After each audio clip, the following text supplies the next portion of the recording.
tapi hari ini aku ditemenin sama Nakisha. Halo, Super Kitchen. Jadi aku bakal bikin strawberry cheese soft cookie.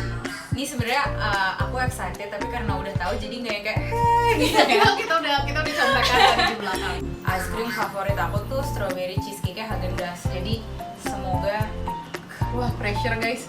Sekarang kita masuk ke tahap pertama. Nah, ini aku butuh bantuan Keisha. apa tuh? Aku butuh untuk kita akan bikin strawberry-nya. Aku pakai fresh strawberry. Ini buah segar asli. Cuman akan aku buat jadi selai. Jadi strawberry jam gitu. Tapi ntar homemade. dihancurin bukan?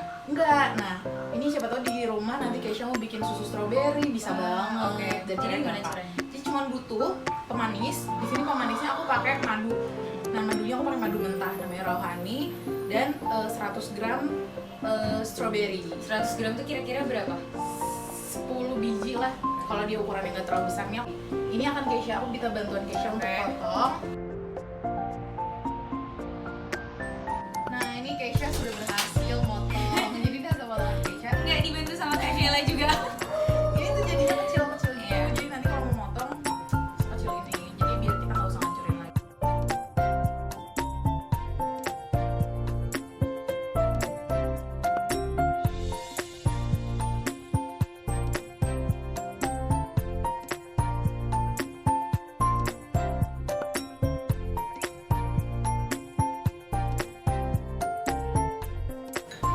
Ini udah siap. Sebenarnya ini kita butuh dinginin. Oke. Jadi masuk sini. Yap. Ini Iya. aku masukin ke dalam kulkas Keisha aja deh maksudnya. Taruh di freezernya. By the way, kita punya butter yang belum dikeluarin kayak butternya boleh dikeluarin aja. Kenapa baterai harus masuk Nah, kulkas dulu? pertanyaan yang bagus. Kenapa baterai harus dimasukin ke kulkas? Karena trik dari soft cookies yang bakal jadi gendut dan cantik itu adalah semua harus dingin, literally cold butter. Jadi nggak akan ceper kayak kalau di supermarket kan Iya. cookiesnya ceper, tipis. Nah, aku nggak begitu suka cookies kayak gitu. Aku maunya cookiesnya yang gendut, yang ada teksturnya dan tapi soft juga. Cuma dia tetap cookies. Nah, untuk mixernya aku pakai adukan buat yang nge-mix. Jadi bukan yang bulat, bukan juga yang adonan kayak spiral. Kalau kamu ngeh ya. Karena Nggak sih. ini aku masukin salt butternya. Nah, karena dia baterai dingin ya, Kay. Jadi ini aku harus hancurin dulu. Kenapa? Karena kita mau masukin adonan yang lain. Jadi biar rata. Oh, oke, Jadi biar oke, dia oke, nggak oke, bentuknya oke. kotak-kotak Iya, banget. kebayang. Aku mau dong, boleh nggak? Boleh.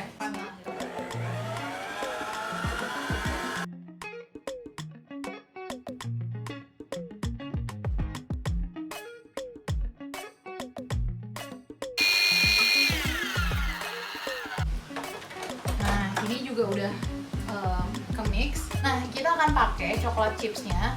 Itu white chocolate chips. Cuman yang bikin beda resep aku yang ini adalah aku merubah si coklat chips yang kayak gini, nih white chocolate chips yang kayak gini, jadi kayak gini. Kayaknya tuh nggak Pakai jurus apa tuh? Nah, Ngerubahnya. merubahnya sebenarnya ini di bukan dimasak ya, di caramelize aja. Jadi ini aku lelehin dan aku bikin dia sampai sedikit gosong biar ada rasa karamelnya. Kita akan potong ini dulu, lalu kita masukin ke situ.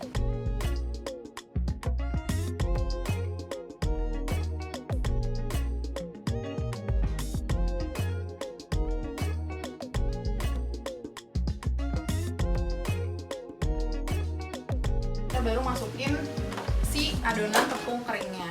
Di sini ini aku udah nge-mix antara Ada 2 warna ya? ya 3 sebenarnya isinya.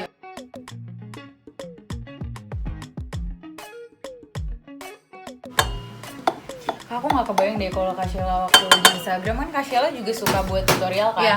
Gimana? One man show semuanya sendiri. Gila sih, aku aja kayak ini susah. Mungkin karena aku suka ya, jadi Iya ya benar sih, jalan benar. Kalau suka tuh beda ya.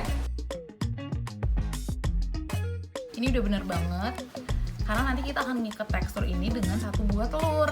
Satu Nih, doang? 1 doang. Karena aku bilang tadi ini nggak boleh overbeat, nggak boleh terlalu banyak mixing. Jadi kita harus kocok duluan si kocoknya lagi. Si telurnya di luar dulu.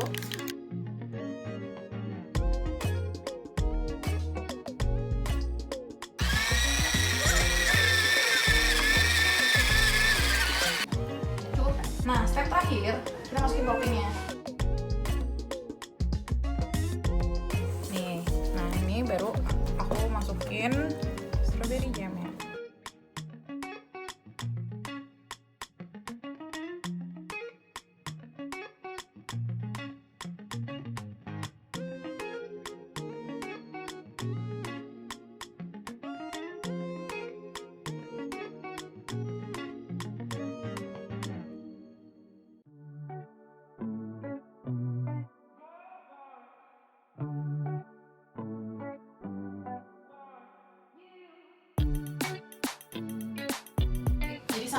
cookies kita matang, kita akan ada mini Q&A sama Keisha. Sama Kak Sheila juga. Iya, berdua. Mudah-mudahan omongan yang kita omongin sekarang bisa dimengerti dan memberikan manfaat ya setidaknya. Amin ya Allah.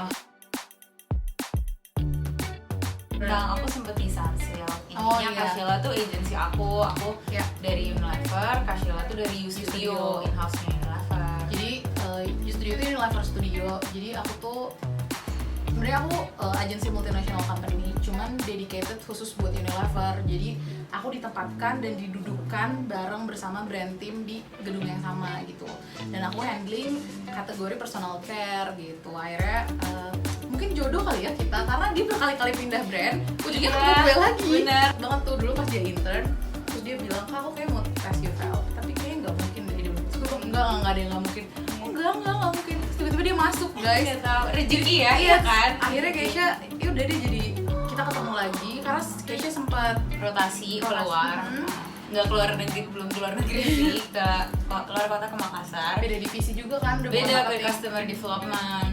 Jadi dia statusnya udah bukan intern lagi, udah beneran karyawan, bahkan di manajemen trainingnya Unilever. Ya udah dari situ pas kamu balik lagi kamu udah megang brand, Resme. ya kita ketemu lagi. Karena ya Kak Sheila emang megang hair ya. Di personal care tuh kan banyak, Iya. salah satunya hair category. Hair care ya. Nah, Gitu, tapi kita punya kesamaan lagi nih setelah itu, dan kita berjodoh sampai berteman Iya, ya, nggak cuma iya, di kantor. Nah, jadi akhirnya aku dan Keisha kita punya keputusan bukan keputusan bersama. Aku memilih jalan untuk resign dan Keisha juga keluar dari Unilever. Akhirnya kita punya kesamaan itu. Jadi sekarang kita sudah Iya, bukan unemployed. Iya, unemployed. Jadi Iya. kita udah bukan karyawan lagi gitu. Kamu apa yang bikin kamu pede untuk akhirnya, karena gue yakin di luar sana, aku pribadi pun mendengar kayak, nggak salah kamu milih resign. Jadi Unilever kan bla bla bla bla, kantornya kan gini, ya kan pasti udah nggak asik. Terus kamu pribadi nih, apalagi kamu yang MT ya, kayak gimana bikin yakin untuk ya aku mau keluar. Maksudnya ya udah aku milih untuk ya udah kayak gini aja gitu. pertama aku pasti kan dalam hidup tuh punya priority ya. Nomor satu aku tuh Tuhan, kedua keluarga. Kenapa aku yakin? Karena aku berdoa sih. Jadi tuh kayak selama ya beberapa bulan terakhir ya, itu aku benar-benar intens banget yang kayak ya Allah tolong, ya pokoknya kalau misalkan emang ini baik, ini emang jodoh aku lalala. Jadi nyari kerja tuh kayak nyari jodoh tuh aku setuju banget. Sumpah. bener Kayak aku ya, yang aku bilang ke Kak Sheila, aku nggak mungkin Kak keterima UFLP terus tiba-tiba balik lagi. Dan dia setengah ambisi itu, karena Iya. gue kenal beberapa orang yang cukup ambisius dan gue bilang enggak, temen gue juga ada soalnya yang ambisi pengen masuk MT-nya Wuli. Terus dia kayak enggak gue, dan dia orangnya rajin. Sedangkan gue liat lu tuh YOLO aja Santai kayaknya kan? yang Iya. enggak deh Kak, kayaknya aku enggak. Terus dia kayak sukanya, dia kreatif banget. Maksudnya Aduh, amin. warnanya tuh kayak cheerful, pembawaannya tuh enggak yang serius kayak orang gue harus belajar gitu. Iya, Yang iya. enggak, sumpah dia tuh pembawaannya udah ringan aja kan. Terus tiba-tiba dia keterima. Jadi emang Iya itu ya, maksudnya ya udahlah ya. Terus ya udah aku doa banget. Terus tapi kalau misalkan emang enggak, tolong diikhlasin lah gitu. Jadi aku intens banget bener-bener doa kayak gitu.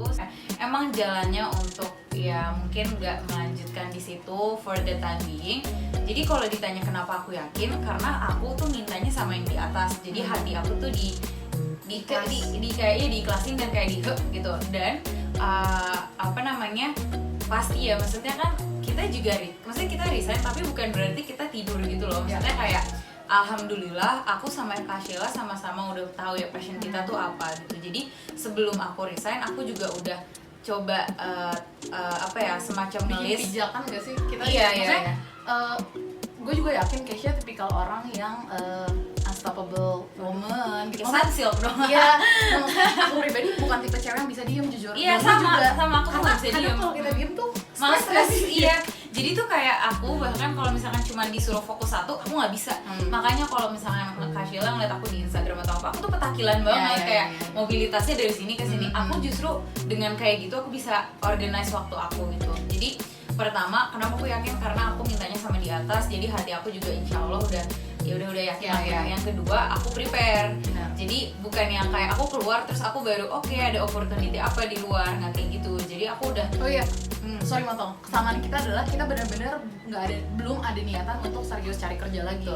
Jadi kalau aku pribadi aku Open, open tapi to work nggak- sih, tapi bukan yang nggak nyari wah, banget gitu, gitu. iya, iya, Jadi aku benar-benar tipikal kayak yang Kak Sheila bilang tadi gitu, aku tuh tipikal orang yang aku usaha gitu, tapi aku ngikutin aja Allah lagi kasih apa gitu.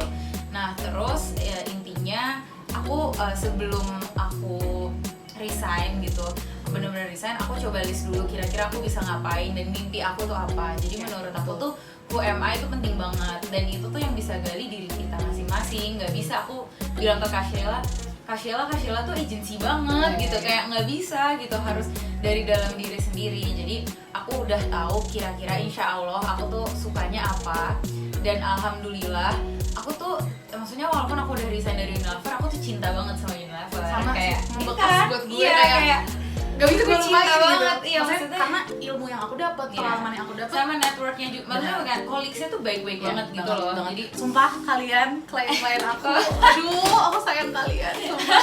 Bener. Jadi apa namanya, aku mau bilang apa ya, aku jadi lupa. Oh apa ya tadi, Maaf ya suka motong. aku lupa. Oh ini kenapa aku cinta banget juga sama Unilever, karena waktu aku resign juga aku ngobrol sama HRBP aku, namanya Mbak Zikra, yang tapi aku gak yakin sih Mbak Zikra nonton tapi halo kalau tiba-tiba nonton, Siapa tahu kayak siapa tahu ya.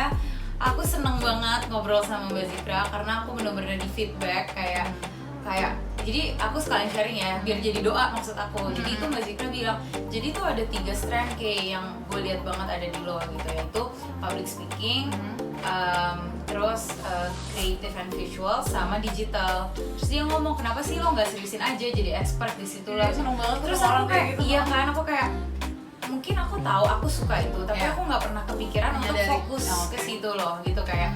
Jadi kayak Mbak Zikra bilang mungkin lo bisa jadi strategic planner atau apa, terus kayak wah gue suka banget sih dengan kayak jadi wah seru banget, baik banget. Jadi kayak gitu, jadi aku tuh keluar, maksudnya oke, aku emang belum yang kayak legit gue udah punya bisnis, gue udah punya ini, jadi gue tinggal jalanin, enggak gitu, tapi at least aku udah fully aware aku tuh sukanya apa, aku nggak sukanya apa. Jadi kedepannya tuh aku ingin menjalankan hal-hal yang membuat aku excited gitu, karena passion is not the only main reason untuk kita bekerja atau apa ya, sukses gitu.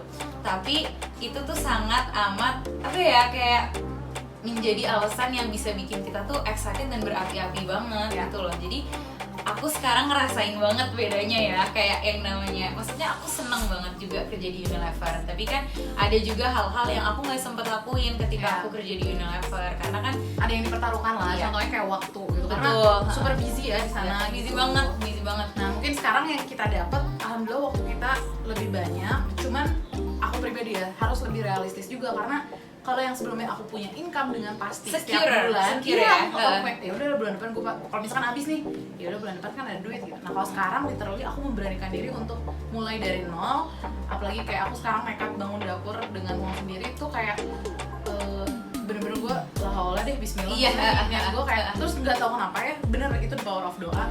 Gue juga ngambil keputusan untuk resign juga nggak semata-mata ngikutin ego sih, beneran yang kayak gue pijak terus kayak kira-kira apa yang gue, karena semua yang dilakukan tuh ada konsekuensi, dan gue beneran tulis konsekuensi apa yang gue dapat kalau gue bertahan, dan konsekuensi apa yang gue dapat kalau gue keluar dengan segala. Sebenarnya kalau keluar tuh banyak banget hal yang gak pasti, tapi yang gue pasti adalah Allah mateng guys. Tapi kagok cerita dulu, yang gue pasti, yang gue yakin adalah ya Allah itu maha memberi rezeki. Jadi rezeki lo tuh gak berdasarkan di kantor, tapi dimanapun as long as kita mau berusaha dan yang ngejemput. Bener. Dan sekarang apa ya, menurutku yang lebih susah adalah melawan diri sendiri. Kalau dulu kan gue takut sama atasan, takut sama teman, dan gue harus punya tanggung jawab dong. Nah kalau sekarang tuh gak ada yang marahin aku kayak itu challenge paling besar. Aku juga setuju sih, maksudnya kayak dalam hidup itu paling susah itu ngelawan kemalasan diri sendiri, karena toleransi kita terhadap diri kita tuh kayak tinggi aja nggak sih, kayak udah lah nggak apa-apa kayak gitu. Jadi sebenarnya itu, tapi btw kita tuh bukan mengencourage orang untuk resign ya, enggak gitu, kita cuma mau sharing aja gitu. Bisa jadi kita juga egonya terlalu tinggi untuk milih kayak enggak gue mau resign. Mungkin karena kita belum menikah kali ya, dan belum punya tanggung jawab, jadi mungkin pola pikirnya kayak ya udah kalau masih liberal. Kalau misalnya gue mau resign dan gak ada tanggung jawab, ya udah tinggal resign. Nah pokoknya intinya semua ada konsekuensi sih, kayak ada resiko dan ada benefit gitu. Bener. Sih kayak nggak bisa semuanya dapet. Tapi nggak tau ya, kayak itu the power of doa. Gue hatinya dikasih kayak awalnya sama kayak takut, karena karena percaya apa enggak uang tuh power sih secara langsung. Lo itu bisa menjadikan sesuatu gitu iya, kan. terus kayak ya karena kita punya uang bukan berarti sombong, tapi kayak lo bisa ngambil keputusan dengan keinginan lo sendiri, nggak usah nunggu orang. Kayak misalkan kalau mau minta sama orang tua, lo mau ini nanya dulu boleh atau enggak. Tapi kalau kita udah punya uang, ya udah kan punya uang. Itu power banget. Nah pas gue memutusin untuk resign, gak munafik, itu hal yang paling pertama gue perhitungkan. Tapi balik lagi kayak ya udah itu konsekuensi untuk memulai hidup baru lagi. Akhirnya ya udah gue berani aja sih. Dan gue orangnya emang kadang nekat. Iya. Tapi kalau aku ini sih maksudnya dari pertama kali terima gaji ya, even dari yang aku dikontrak atau dari magang ya aku lupa, itu tuh nomor satu yang aku siapin tuh dana darurat. Jadi ya bener aja kan tiba-tiba aku resign gitu. Jadi maksud aku dana darurat sepenting itu sih. Karena nah aku finansialnya masih jelek sih. Oh ya di sini mungkin nanti yang nonton ada yang gue juga pengen resign atau apapun, itu tuh bukan keputusan satu malam dan maksudnya preparationnya juga banyak, mental juga dan loh harus bener mental karena semua orang dari lu nanya sibuk dari lu sibuk terus tiba-tiba gak ada kerjaan dan belum lagi nerima pertanyaan. Itu tuh sensitif banget loh, kayak setelah maksudnya aku tahu ya kalau misalkan ada satu orang resign terus dia pindah, terus pasti kan kita sebagai ya maksudnya yang tahu orang itu kayak dia pindah kemana gitu. Tapi setelah aku jadi orang yang udah merasakan aku resign, ternyata pertanyaan itu sensitif banget. Karena aku baru tahu gitu. Belum semua orang bisa nerima itu ya. Apalagi kayak kok kamu udah bagus-bagus itu. Itu maksudnya sih kayak pilihan loh. Kita nggak pernah tahu apa yang dirasain si orang itu. Iya, jadi dan begitu pun orang yang bertahan kayak misalkan udah tahu nih dia suka mulu sama kita, terus kita, lu masih kuat aja bertahan, please jangan. Karena sorry nggak apa-apa. Ada salah satu pertanyaan dari Mbak Melisa. Hai Mbak Mel, dia nanya buat aku sama kamu di Instagram. Dia nanya katanya apa hal yang pengen kamu lakuin kalau pandemi ini udah selesai. Dari kamu dulu. Gimana ya? Aku pengen cerita dulu ya. Jadi tuh sebelumnya aku tuh sempat mikir ya, ntar kalau udah nggak covid gue pengen ini ya. Ntar kalau misalkan ini semua udah normal gue udah pengen ini lah. Tapi tuh aku kayak sadar, aku nggak tahu kapan covid selesai gitu loh. Ini tuh hal yang benar-benar aku nggak bisa kontrol. Jadi hal-hal yang tadinya aku mikir kayak udah deh nanti aja. Misalkan gue pengen buat ini, gue pengen coba nge-produce ini, gue pengen ya macem-macem lah, itu kayak ntar pas covid abis selesai covid sampai gue sadar enggak, gue nggak harus nunggu gitu. Kayak kenapa nggak sekarang, emang apa sih masalahnya kalau ngelakuin sekarang gitu. Tapi kalau misalkan ditanya itu, gue sih pengen banget traveling, gue tuh pengen banget jalan-jalan parah, gue tuh suka banget jalan-jalan even sendiri ya. Jadi aku pengen banget liburan sendiri. Kalau aku tadi agree sama omongannya Keisha yang bilang ini pandemi nggak bisa dikontrol dan kita belum tahu ini sampai kapan. At least bener sih yang bisa aku lakuin sekarang adalah jalanin. Tapi apa yang aku mau jika ini selesai adalah aku pengen banget ambil sekolah masak lagi. Amin. Jadi ya BTW Kak Sheila tuh ini nih ya, Kak Sheila tuh dulu apa sih? Ini Aku ikut short course di Lingkaran Blue. Jadi Lingkaran Blue itu gue nggak gitu tahu. Kadang aku ngomong kadang ngomong gue. Ya, maaf gue ya, juga maaf konsisten. Ini di Bandung soalnya maaf. Untung nggak. Tapi kita dari Jakarta, cenah. Tapi aku orang Bandung. Iya.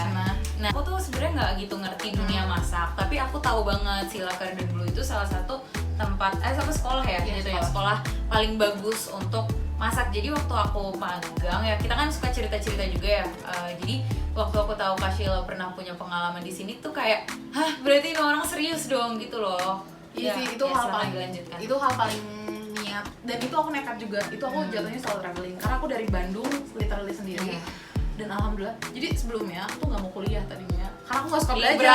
Aku nggak suka belajar dulu aku nggak suka belajar. Tapi semenjak terus papa aku bilang kayak, kalau kamu nggak ambil S1, kalau kamu ambil kuliah masak sekarang pas lulus SMA itu, kata papa, itu bisa nanti dilakukannya setelah kamu sudah S1 dulu. Jadi menurut papaku S1 adalah fondasi yang dibutuhkan untuk critical thinking dan lainnya. Papaku merasa itu penting. Jadi kalau gue mau sekolah masak bisa dilakukan nanti kalau S1-nya selesai.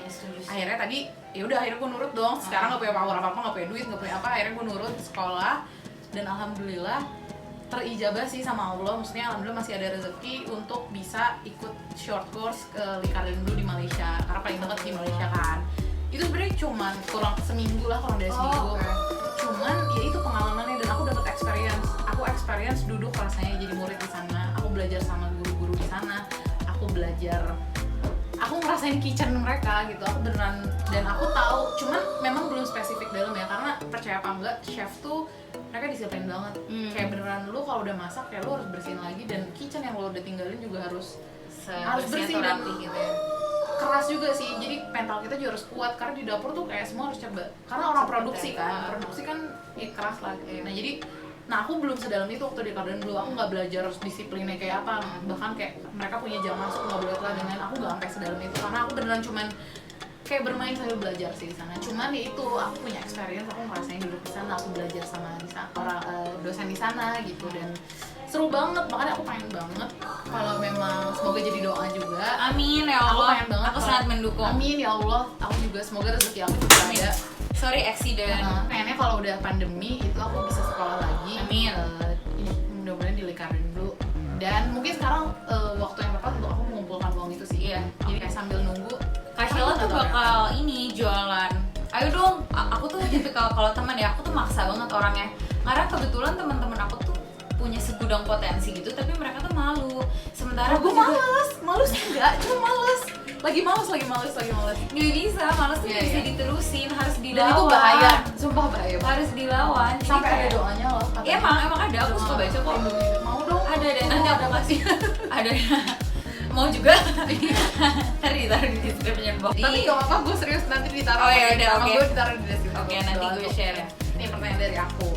Kalau kalian kepoin Instagramnya Keisha tuh menurut aku tipikal perempuan yang berani untuk berpakaian yang beda dari lainnya gitu. Bisa aja kok, bisa aja kan. Hari ini lagi biasa. Kalau kamu lihat Instagramnya nggak biasa. Aku kayak sengaja gitu loh Kak Sheila hari ini kayak gue jangan heboh-heboh lah gitu kayak gue mau masuk YouTube-nya Kak Sheila nih, gue menyesuaikan lah. Aku punya baju yang aneh aku Jujur, bawa. gue pressure gue gini. Gue pakai baju apa ya? Keisha kan bajunya kayak gitu. Enggak, aku yang menyesuaikan dong. Terus gue kayak, duh gue takut nih gimana, tapi emang di lemari aku nggak ada baju yang aneh, jadi kayak ya udah deh gue pakai ini. Maksudnya aku polos banget Iya, anaknya. iya. Enggak, bukan jiwanya yang polos, bajunya maksudnya. Kenapa aku berani ya? Maksudnya kenapa berani beda? Yang buat kamu pede, karena jujur gue nggak pede. Ya. Aku dari dulu emang, maksud aku ini setiap orang tuh emang diciptain kan berbeda-beda.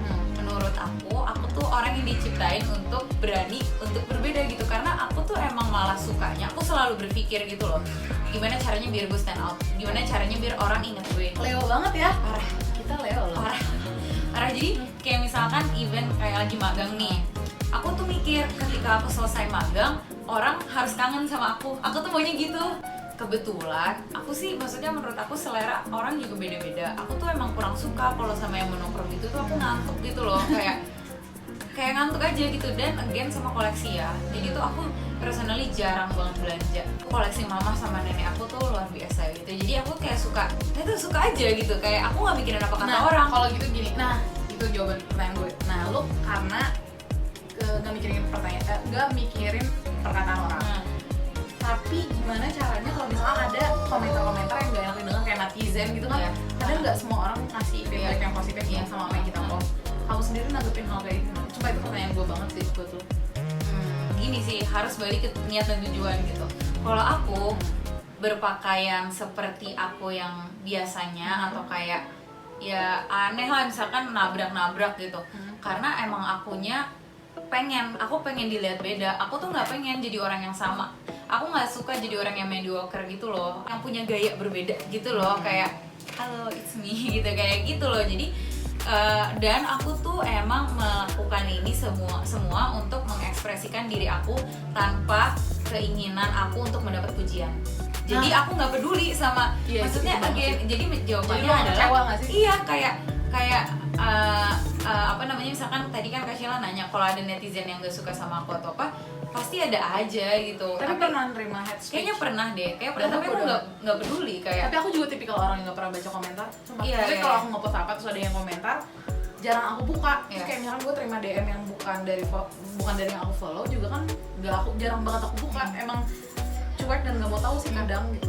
Kalau aku sih orangnya, aku mau tahu gitu, tapi kalau misalkan ya aku lagi pakai baju apa gitu aneh nih, terus ada yang ngomong kayak Kak nggak cocok banget, jangan maksa deh gitu misalkan ya aku aku nggak peduli, gue bukan serve you. Bener, kayak gue bener. nggak nge-serve lo Kayaknya itu deh gitu loh. kuncinya, Kayak karena bukan untuk bahagiain iya, orang lain. kayak emang ini tuh untuk ekspresiin diri aku, dan aku tuh nggak punya KPI untuk ini. Kayak Nah itu yang bikin satu capek. lagi, Apa? ketika apa yang lo lakuin itu bukan aib atau dosa, kenapa lo harus malu? Itu tuh gue bingung banget. Masya Allah. Gue benar-benar bingung banget soalnya. Berarti aku gak usah malu ya kayak Gak gini, usah gitu. malu. Oke. Jadi aku punya sahabat namanya Rai. Sumpah ya, lu kalau nonton Rai, ini dia denger, Rai. satu dunia Kalau tuh lu tahu. kalau lu sahabat lu pasti nonton. Kalau Iya. lu nggak nonton berarti lu bukan. Gue kecewa sama Rai. Tapi kayak dia itu sahabat aku yang potensinya gila banget. Dia jago banget melukis, jagonya legit gitu loh. Yang kayak Rai. dia nggak punya, dia nggak pernah, aku nggak tahu sih, gue nggak tahu ya Rai kalau lo pernah les atau apa, tapi lukisan dia tuh mantap banget gitu lah ya. Terus Oke. dia tuh bisa jago apa tuh nari, bisa nyanyi. Sumpah gue dimarahin sama dia, gue yakin abis gue ngomong gini gue dimarahin. Terus apa namanya, dia itu presentationnya, skillnya bagus banget, dia fashionnya juga oke banget. Terus tuh tapi dia selalu malu gitu loh, kayak aku tuh kalau misalnya ke rumah dia kayak gue ini ya, kayak gue mau satu dunia tahu lu tuh jago banget ngelukis. Terus dia kayak apa sih lah, gue nggak suka, gue nggak mau, gue malu. Terus kayak aku kayak emang dosa ya yang lo lakuin gitu. Selama itu nggak dosa, itu nggak aib, kenapa lo harus malu? Tuh Iya aku Rai, gemes. kenapa sih di saat Gemes. orang-orang memamerkan saat dia mabuk? Iya. Tuh lu gak mau Tuh. pamerin. Iya, jadi itu sih. Jadi pertama jawabannya adalah karena itu aku melakukan ini untuk mengekspresikan diri aku tanpa menginginkan pujian dari orang. Dan yang kedua, aku fully aware ini bukan sesuatu yang Dosa. aib. Iya, Itu benar. sih bukan Iya, aib benar. gitu. Kenapa aku harus malu gitu loh? Setuju sama kamu. Tada, jadi harum banget sih. Aku pengen banget dia ngasih dia nama. Siapa ya namanya? Shmili gitu. Kayaknya bagus deh, nama mereka Shmili ya. Ini Keisha ngasih nama biar gimana Keisha aja. Nah sekarang aku tadi udah colongan sih nyobain enak apa enggak. Karena Keisha ini first impression ya, jadi kita cobain rasanya seperti Bismillah apa. ya. Tadi kan bandingannya sama Hagen, gue Enggak, aku jangan bandingin sama Haagen Dazs, sama adonannya aja gimana? Boleh boleh. Ya udah Oke. cobain.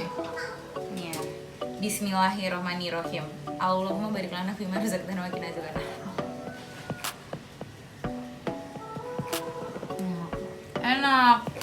Enak banget. Supaya ini kalau di zoom, nih aku liatin ke kamu. Ini kejunya tuh beneran gue suka banget karena kejunya milky Enak soft. banget. Jadi pas digigit tuh dia gooey gitu ya.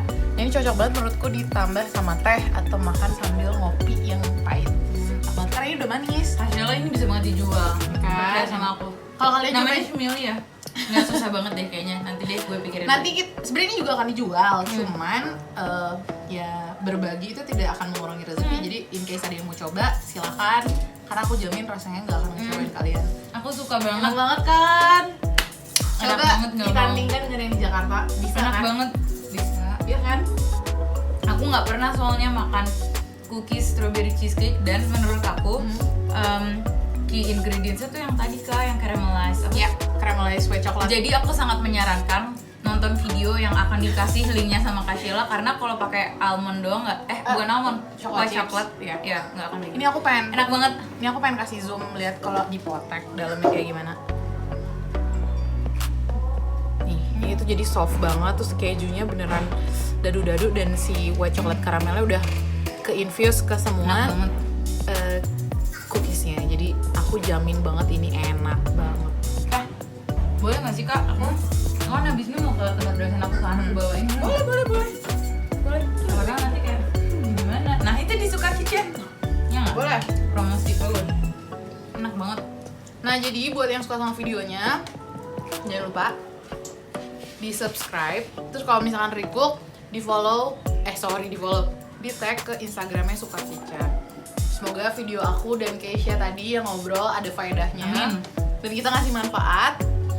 So, thank you so much for watching and see you in another videos. Bye. Aku mau ini. Ini enak banget. Ini